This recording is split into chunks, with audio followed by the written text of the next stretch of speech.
Hello, Internet. And this is Kopitiam Council once again. Hafiz and Adi here. Adi, the biggest story in 2025. And we only, halfway through January, and we already have a good news to a lot of people, except for those who are in Israel and America, that the ceasefire deal is sealed and signed. What's your first impression on this? Obviously, I'm very grateful that there is finally an attempt at there's a confirmation of a ceasefire in Gaza, in the Gaza Strip, after about 400 plus days of atrocities, massacres, and all kinds of violence being committed upon the Palestinian people in Gaza. We have talked about this many, many times on the podcast. We've always kept talking how peace must be fomented at the highest level. It has to be done quickly for the sake of the people suffering in Gaza, but also the people who are tired of conflict, who are tired of war, and are tired of the violence that has been happening across the region for this for a while already. And of course, it's a good step in the right direction, and we are poised to seeing hopefully more initiatives at peace, at a long-lasting peace that can see something more permanent. But this ceasefire, well, it did not have a good start, to be honest, because at the 11th hour of the ceasefire is in effect right now. It's the moment of this recording, but at about right before the deadline of the ceasefire is to be implemented, there was a delay of about 3 hours. And within those 3 hours, several people in Gaza were killed, because this is still at the directive of Benjamin Netanyahu, who said that even though a ceasefire is already on the way, there would still be bombings and attacks committed by the Israeli Defense Force up until the moment the ceasefire is in effect. So that is a very tragic loss of life that could have been prevented. It is unnecessary. And it does give me concerns over the long-term viability and sustainability of the ceasefire, because we've said this before, we've had ceasefires many times, but what about the process towards a long-lasting peace? This is where we cannot be complacent again. We've seen it in 2011, we've seen it in 2014, we've seen it in 2019, that every time there is a ceasefire that's taken place after waves of violence, the world suddenly keeps quiet again. The world, in a way, holds its breath and waits until the next round of conflicts to erupt again. So that, so far, is my general impressions. But of course, we're going to keep talking about this. So Hafiz, what about you?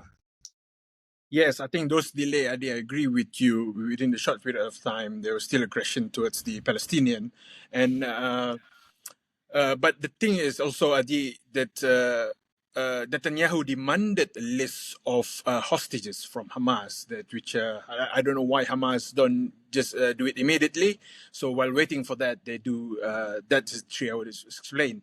But once the list is out, they agree, and the cabinet of the Israel voted early on principle, and then it becomes an agreement. But of course, Adi, just a lot of people echo with your sentiment as well that ceasefire by Israel is something that is not the first time we do. So skepticism around it is, not a surprise point of view from around people that actually know what happened in the past. So I just want to draw two highlights here, Adi, that before Obama became the first-time president of the United States of America, something happened. Ceasefire happened in January, just right before his inauguration. Exactly like today, just before Trump's second-time inauguration, ceasefire happened. But then again, it happened. As we know, 2017, it was again broken, the ceasefire. And as we know today, again, happened again, the agreement for ceasefire. So what we can draw from this, Adi, is one thing to highlight is that United States of America, the president himself, has the power to stop the aggression from Israel towards the Palestinian. And it's proven so, because if president says that they do not want to continue this atrocity, it happened. It happened during Obama's time. It happens during Trump's time. So those who are saying that, oh no, American president doesn't have any power, it would up to the House of Representatives or other APEC, what's it so-called? No, the president, you have United States of America, can single-handedly do that. Secondly, I did that I wanted to highlight from this agreement is that If you see in the because this agreement has 3 stages, yeah.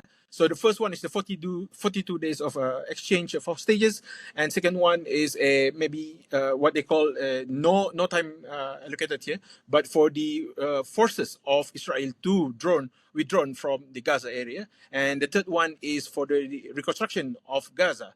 So maybe 3 or 5 years, they would say, but it never says that reconstruction of Israel. It never says reconstructions of a part of Israel, whatnot.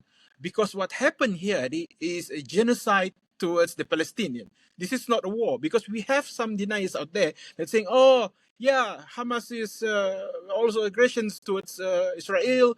We have the rights to defend ourselves. Defend from what? Defend from very amateur strike. I wouldn't call Hamas very amateur, but compared to Israel's in the larger scale, Israel is a proper, full force, full blown military operation. So this is a highlight that we can tell other people what happened in Palestine was not a war. It's a very one-sided, genocidal, occupational, and a genocide towards one side only, where one side has all the firepower they want, and Hamas is limited to what they really have. So these two things that I want to highlight as we see more development unfold towards the when actually Trump become president. Yeah, and I think along the lines of that is that we'll finally see some cessation of violence that's happening in Lebanon. Israel has been very blatant in not just pursuing the objectives in the Gaza Strip, but they've also been doing so in the West Bank, which is not controlled by Hamas. It is controlled by PLO, who's shown to be the one of the best good intentions to actually find a long-lasting peace, and the ones that are best for Israel to work with when it comes to implementing the two-state solution. So this is a very counterproductive, counterintuitive operation that suddenly that they're Israel suddenly making occupations in the West Bank and then making military movements into the south of Lebanon here, saying that under the guise of attacking terrorist elements with Hezbollah over there. Of course, it is meant to unseat Iran's grip over the region, so that they, and we have to say it here as well, is that the whole Israel-Palestine conflict is just a small proxy in the larger backdrop of keeping Iran at arm's length away from the region of the Middle East here in the Levant. So this is always something we have to keep in mind when considering the longer lasting ramifications here. Of course, Saudi Arabia will play to the tune of providing any kind of assistance they can, yet they will still continue their allied relationship with the Israelis here. The other Arab countries, I think, will just follow suit with whatever is good optics wise. Syria, I think, would be in a very confused. I think it would be very interesting to see, considering that they also went through a radical change in leadership. Bashar al-Assad finally fleeing Syria after a long reign as Syria's essential dictator, also committing his own set of atrocities as well. You can say what you want about him. I think you'll find a lot of mixed opinions of him. He was either a hero that kept the country stable, or he was a madman who butchered hundreds of thousands of people and even minorities as well. So there's going to be a lot of instability in the region, and I think it's up to a lot of the international community to push forward more towards strengthening the vulnerabilities and bulkheads of this ceasefire, because the region is unstable, okay? And the international community, I think this is the largest outpouring of support that's happened in the history of this conflict here, especially when it comes to involvement of civil society suddenly mobilizing to assist. So a lot of commitment has to be made from the countries that have always been on the side of a peace deal, on the side of ensuring that of Palestinian emancipation and the cessation of any form of aggression from the Israeli government. So this is the time for them to walk the talk, for humanitarian aid to be brought into the fore, and like I said, the reconstruction efforts, and to calm down the tensions that have been brewing in this region for the longest time. I think an issue with not just providing aid and security is to also provide some form of not even restitution, but form of closure for a lot of the victims here, because a lot of people have suffered, whether it be on the side of the Palestinians or the Israelis or the Lebanese or even the Syrians now. There is a lot of pain to go through here, and if not managed carefully, you will produce another generation of people who don't have any feel like they don't have any prospects, and the only prospects that they have is to take on violence.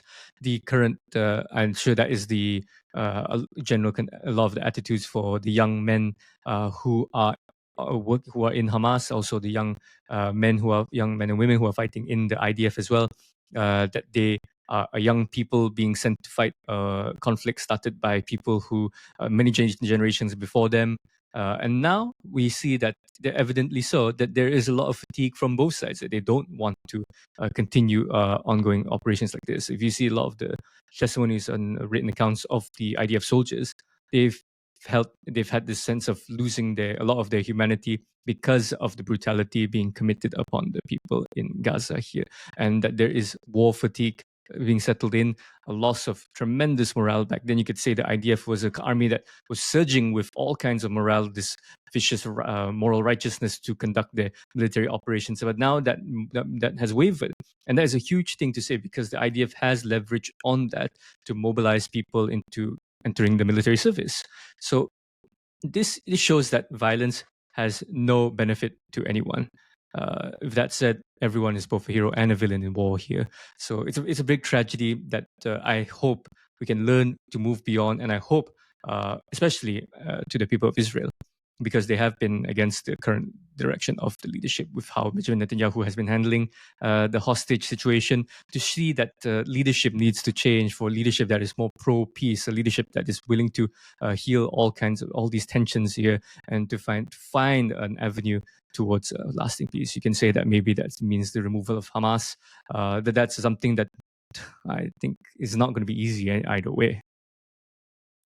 Talking about accountability, Adi, this ceasefire is not going to be very effective if Netanyahu just gonna, after they get all the hostages and they attack Gaza again, because that happened before and it will happen. We know it's just about, it's not about a question of if, it's about a question of when. And I think when we talk about another ceasefire, I think what plays a bigger role to hold Netanyahu accountable about this is the citizens of Israel themselves. These we know, because before Netanyahu launched this attack, he was going against the court of high court of the Israel that once has some cases there, and he's about to lose his coalition and of course the election. So I don't know, after 15 months 16 months of atrocities in Palestine, will the people, the public of Israel, see him just before pre-war or after war? Is something very different. So it is a uphill battle for him as well, to in terms of his political career. Of course, what he's done so far is a lot of political consideration. So is it worth it to just now stop doing this and go back to reality? Because after this is just Gaza, Palestine, and whatnot, Syria. Now that he has to face the real situation, which is the public, and will the public vote him in again, or his coalitions, or he will be punished with whatever that he has? And knowing that ICC also posting a arrest warrant towards him, so I don't think he can go to a lot of a country as well, apart from, of course, obviously UK and US. So that's another side of the story. Another side of the story are about the third stage of reconstruction of Palestine. Anwar Ibrahim recently in London told us that Prime Minister of Japan was initiating an initiative with Malaysia to co-chair a reconstruction of Palestine. So Japan and Malaysia will be forefront to move this forward. at least restore some electricity to certain sensitive assets like hospitals, schools, and whatnot. These are the places that are in dire need for basic necessity, water, and whatever. So if we can make sure by we I mean Malaysia and Japan can at least secure this first, then it will be open up to other things as well, like the constructions of public sectors and of course private sectors as well. So moving forward, I think as much as we are bloom with skepticism towards this ceasefire, but if external powers like external players like Japan and Malaysia can come in and show some interest to actually reconstruct Palestine, that would give hope to not just people in Palestine, but also around the world. So I would like to see that as a goodwill of the people, where they after 15, it's not, they're not gonna forget the last 15 months, but at the least that we could do is to help them get back on their feet to actually live their life normally again. Of course, it's not gonna be as normal as before, but again, the least that we could do as people that are watching from the outside. Apart from that, kudos to Egypt and Qatar as well to mediate this, to broker the deal actually. And even whoever takes credit here, if Trump's want to take credit, go ahead, whatever. As long as this deals is happening, I think that's a win-win for everyone. We all know nothing gonna stop Netanyahu, but if this agreement can do that, I'll take with both hands. Don't you agree? I think I want to disagree to some extent, because when you said that everybody benefits here, it's a win-win for everyone. I think another consideration we have to make here is the leadership of the Palestinian people, because the Palestinian Authority's President Mahmoud Abbas has been quite active in securing support from not just, I think, Malaysia, but also China as well, and going on record to say that the Palestinian Authorities mandate over the Gaza Strip, the mandate of leadership of the Gaza Strip should be transferred over to the Palestinian Authority. Mind you, these are the people that, the part of the Palestinian nation that is in charge of the West Bank here. So will we see a struggle for leadership within the Palestinian people as well? Or when they decide, will it be Hamas, will it be PLO and the Palestinian Authority? All groups that Israel seems to not want to work with, but they might work less more so with one of them, which is Hamas. But so this is going to be a consideration that we would have to make.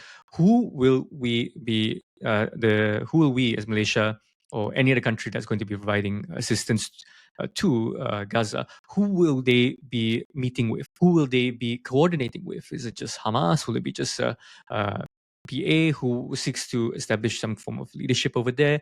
And whether or not this is the right choice, or not, whether or not these are the right choices of leadership, because you can say that Hamas hasn't had an election, but they were the ones that won the last election in the West Bank and summarily kicked out the Palestinian Authority. So this is how much of the will of the people of Palestine, the Palestinian people, is going to be represented by their leaders here?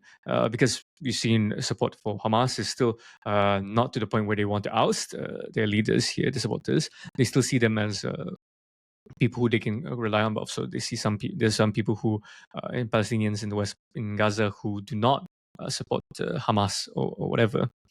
So this is going to be a tricky balancing act for a lot of the stakeholders to play here, because the last thing we want is any more instability to rile up within the Palestinian people, and more so to be this instability to come within their own leadership here. So that is a consideration that we would have to make. But it seems that the Palestinian Authority has more leeway over who they can interact with, who they can gain support from. The fact that Mahmoud Abbas was able to meet with the special envoy of the Chinese government to discuss this. It shows that they are moving ahead of the curve in securing international support. It's just the same when he delivered that speech in the United Nations General Assembly, talking about proposing a ceasefire deal and a road to peace, and the day after scenario. So they have a plan the day after. They've already established that on the international scale. So at the end of the day, we have to also in terms of when you bring up accountability, look towards who will be responsible in holding custodianship over the Palestinian people who have lost their homes, lost their families, lost everything, and will no doubt be returning back to the wreckage of their former homes, and looking towards what's going to happen next. There's going to be full of anxiety, tension, and fear, and they were going to look up to somebody. They will have to look for somebody who would be able to provide them some semblance of stability and to guide them towards this process here. Hopefully, the ceasefire will remain long enough to find more solutions to peace. We are recording this on 19th of January. Tomorrow, Malaysia time, will be the inauguration of Donald Trump as the new president of the United States. So a lot of remain to be unseen, and as this unfold in the future as well, like when Trump actually the president of America.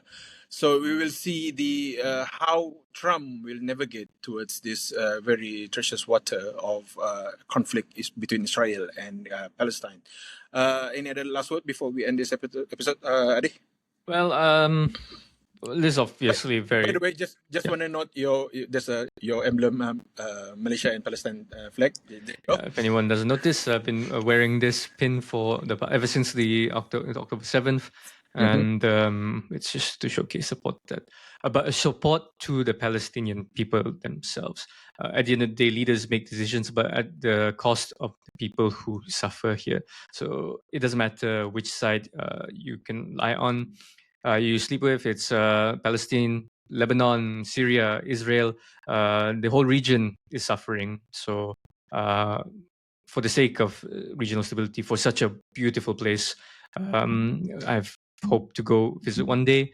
I hope that peace will be on the table for everyone involved here. Yeah, when it's open for public, I think everyone wants to flood in to see the Holy Land, some call it Holy Land of Palestine. I think that's it for the biggest deal, the biggest story of 2025 so far, the Israel-Gaza ceasefire. Of course, this is not the ending of this story, as we will keep an eye on this as well in the coming episodes. Next up, we're going to talk about another international affair. But want to find out? Check on the next episode.